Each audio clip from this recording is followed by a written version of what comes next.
Yeah, he's and to be fair, I thought Sutton probably had his best game that I've seen so far as well. Yeah, Sutton's really starting to embrace that starting position, and obviously he would have probably been expecting to drop back down to the bench next week now that Joseph Tapine was back in the side, but unfortunately for Tapine, he's picked up another injury, a bad-looking one. So yes, from Sutton's perspective, there was a couple this weekend, weren't there?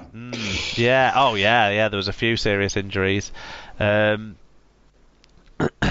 but Josh Hodgson, I felt like he had a little bit more of a commanding go in this game. Some of his kicks didn't all work out, but he played quite well. And Whitehead's touch for his try, the little sort of knock on. I mean, you know, any top level footballer would have been proud of the deftness of that little touch to just skip it just past the defender, just into the open for you to get on the other end of it. I mean, yeah, good stuff all around from our boys down in the Green Machine. In terms of the standings, the Storm stay 100% and so top of the table with 5 from 5. Roosters, Raiders and Rabbitohs, they're the closest chasers on 8 points, and all those sides have got some interest for us, haven't they? West Tigers, Sea Eagles, Dragons and Eels make up the top 8. They're on 6 points each of those sides. Now, not without going through all the teams in the bottom half, the Titans did move off the bottom place this week on points difference with their first win. It's the Bulldogs now who drop into the bottom spot because they've had a few heavy defeats so far this year and probably will continue to see some. That is all the results from around the world of Rugby League. We've now got to do 2 rounds worth of predictions a week ahead of time for some of these games. What's going on?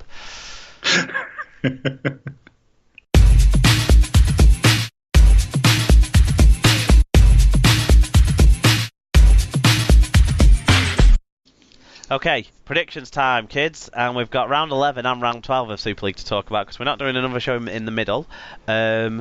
So we start on Thursday night. There's 2 games on Thursday night this week, as there often is at Easter time. But the Sky game, the bigger game of the two, arguably, 7:45 kick-off for both. But Castleford versus Wakefield. Which way do you have this one, Al? Well, I think Castleford.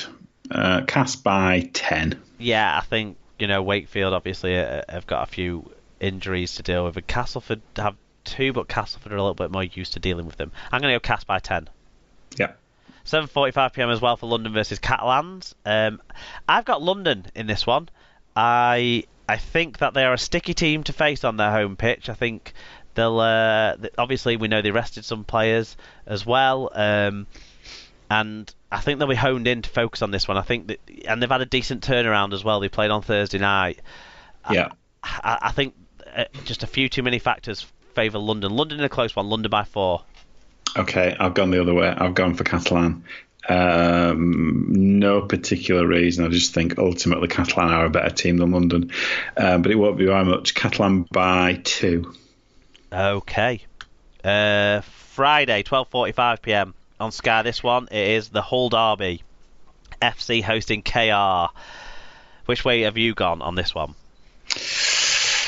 I'm Team Tom. I'm going Hull KR on this one. No particular reason. These games, you might as well tear the form book up. Who knows? Depends who's kind of can hang on at the end. But I'm gonna go for KR. Let's say by a drop goal by 1. I've got FC by 1. The Golden Point Kings with the Golden Point kicker Mark Snyde. But yeah, I'm with you. I ain't got a clue. But we had to make a prediction, so that's what I made. Okay, following on from that one at 3 o'clock on Sky on Friday afternoon, it's the traditional Good Friday derby, the derby, Wigan versus St Helens. Sadly, I'm saying Saints by 8. Can't disagree. Saints by 14. Okay, Friday at 3 p.m. we've got a couple of fixtures. So Leeds versus Huddersfield. Huddersfield by 8 for me on that one. Yep, Huddersfield by 6. Yeah, and then the final one is Warrington versus Salford. I certainly think Warrington are going to win by at least upwards of 2 scores. I've gone Wire by 14. Yeah, I'll say Wire by 8. Okay, and then into the lottery that is our week out predictions for the Easter Monday.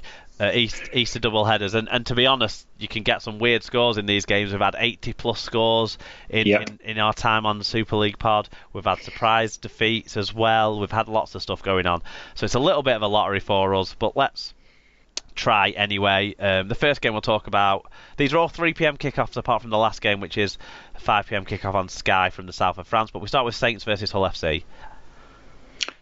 I still think Saints will win this. They're still a better team. Saints by 10. Yeah, Saints by 20. They can rest people out of choice, whereas Hull don't have that luxury, I don't think.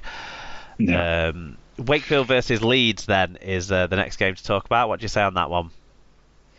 I'm going to say Wakefield. I'm saying Leeds going at 0 points over Easter. Wakefield to win at home. It's tough by for me to tip 6. It's tough for me to tip against Wakefield at home, but I'm just wondering where they're going to be at physically. I'm going Leeds by 2. Okay. Huddersfield versus London. This could be massive for Huddersfield if they do win as we expect them to on Leeds against Leeds, and they win this one, and all of a sudden they're what 4-8 points, something like 4 to 6 points clear of the bottom spot, really, aren't they? After this, if they win this one, and I've got them winning by 16. Yeah, don't disagree. Huddersfield possibly by about 20. Okay. Hull Kingston Rovers versus Warrington. Where have you gone on this one? I don't think KR can get up for 2 games in this short period, so Warrington by 14. I think exactly the same. I've got Wire by 20. Okay, the last of the 3 p.m. Salford versus Wigan. I'm backing my boys to bounce back. Wigan by 12, even though we have got some forward pack injuries and we're playing a lot of kids. We've got a lot of kids to play, so that's in our favour, I think, in terms of squad depth over Salford. So that's why I'm going Wigan in this one. Yeah, I can't see Wigan coming out of Easter with no win, so I'll go Wigan by 4. Okay, then the final game is Catalans versus Castleford. I think this one could be a really tasty one, and of course both sides will have had a good spell because they play on the Thursday rather than the Friday, both of them. It's an interesting one. I'll let you go first. It is, because they're both making the same journey, aren't they? So you don't have this thing about one team travelling schedule being different. I'm just going to go for Catalan. They tend to do pretty well on Easter Monday. So Catalan by 6. Yeah, I think, it's a Catalans home game. How many times do they lose 2 in a row at home? I'm not sure it happens often. And what they have shown at home this year is they've risen for the top of the top sides, and this is a top 3 side. Catalans by 7. Okay. Championship games of the week. We picked one from Friday and one from Monday because they've got 2 rounds as well. Halifax versus Bradford is the one on Friday. Halifax with a cup upset, and Bradford with a late dramatic win in the cup. Do you back your boys? Obviously. Okay. Yeah, Bradford. But this will be very, very competitive. Bradford by 4. I think it'll be more competitive in the stands, even maybe than on the pitch. Halifax really hate Bradford for some reason. Yeah, I think Halifax, but I've just got a hunch. York versus Widnes on Monday. These are 2 sides that are playing well, even though Widnes obviously languish at the bottom. But if things go according to Widnes' expected plan, this might see them move off the bottom if they win both games over Easter. So that's another important factor for them and a milestone for them as well as they try to move up. If they can get to 4 points by after Easter, they'll be probably ahead of Swinton and Rochdale, because one of those 2 teams has to lose on Friday, and both of them probably will lose the next time, because that's what those 2 teams do, unfortunately for them. So York versus Widnes. Any view on the outcome? I think York will be hurting a bit after losing in the cup against. It's a quick rematch. I reckon York will take this one by 4. I'm still going Widnes for this one. I think they've got a better side. Yes. League One game of the week is the Cumbrian Derby. This time of year it's always the game to look forward to, and it's 2 teams both chasing those playoff spots. So Workington versus Whitehaven, and I'm going to go. These games feel like over the last few years they end up being a close win by the away side. So I'm going to go Whitehaven by 2. Oh, just to be contrary, I'm going to go Workington by 1. There you go. And then in the NRL, obviously the round spread over the full weekend. You've got Friday through to Monday for games in the NRL, but the Brit Pick games to keep an eye on. Bulldogs versus the Rabbitohs Friday at 7:05 a.m. Storm versus the Roosters. I'm not sure if Ryan Hall's ready to come back in yet, but you never know. 10:55 a.m. if he is. Dragons versus the Sea Eagles, Saturday at 9:35 a.m. And then the Raiders versus the Broncos, Sunday 7:05 a.m. That's it. Obviously, make sure if you're watching any of those games, get your fan views in on the Google form. There's also a women's game, Bradford St Helens versus Bradford, which is going to be on the R League app and is part of a double header on Easter Monday at the Totally Wicked Stadium. So if you watch that one as well, feel free to get fan review in that on that, or any other game that you see that isn't on the Google form. Hit the other, put in what the fixture is. You know that we'll read your views out. So please look out for those next week. And we'll be doing the show on Tuesday, we should mention, which means you'll get reviews in from both sets of games. Hopefully there's no news this week. There better be no news, because going by this episode, it's going to be 6 hours. This is already Easter one. By far our longest of the year so far. Right, okay. So let's rattle on then to the closing stages and wrap this one up.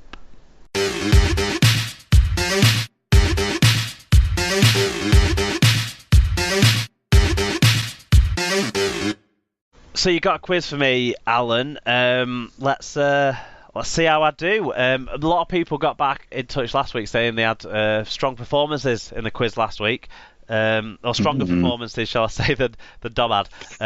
But yeah, let's see how we get on. Let's see how you get on quizzing me this week.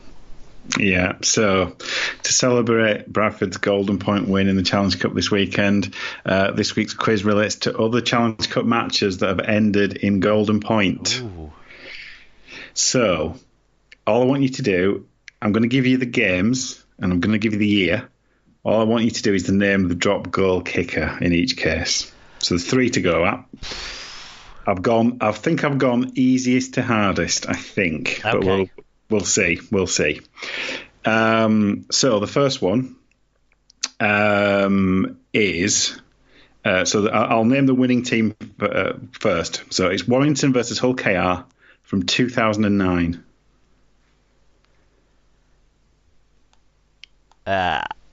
It's going to be Lee Breers then, isn't it? It was Lee Breers. There's a reason that one went first. Yeah. Thank you. Okay. Easing me in. Easing you in. So the next one is a little bit later. It's in 2014. It was Salford versus Hull FC.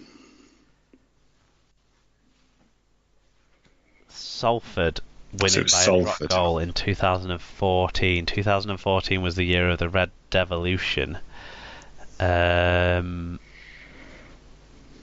Who was their primary kicker back in those days? I'm going to go with Michael Dobson. It was not. Oh. It was Rangi Chase. Well, there you go. There you go. Not the primary kicker, but obviously he kicked that particular one. Moment though, yeah. Yeah, and the last one is also from This is from 2009. It was Castleford winning against Halifax in 2009. Yeah, I fully admit this is a tricky one. 10 years ago. Yeah. So let's sort of have a little bit of a think of who might have been in the Castleford side back in those days. Rangi Chase is a potential. Again, I think that was probably his first or second season at Cass. Who might have been playing alongside him? I mean, was Brad Davies still playing then? He probably was. He was about 60 and still playing for Cass.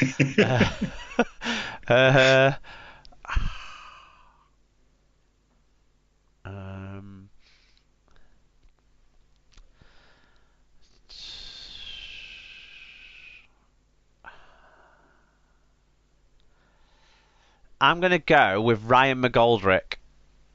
Oh, interesting call. Not right. It was Brent Sherwin. Oh, gosh. Could have sat here all day and his name wouldn't have come into my mind. Well, there you go. I knew that one was hard. I knew that wasn't going to necessarily come to mind, but there you go. That was a good one. I enjoyed that one, even though I only got 1 out of 3. Okay, so what film was it that you wanted to recommend for us? Okay, so before I went to watch the game at Odsal, I went to see Being Frank, which is the Chris Seavey story. So Frank mentioned is Frank Sidebottom.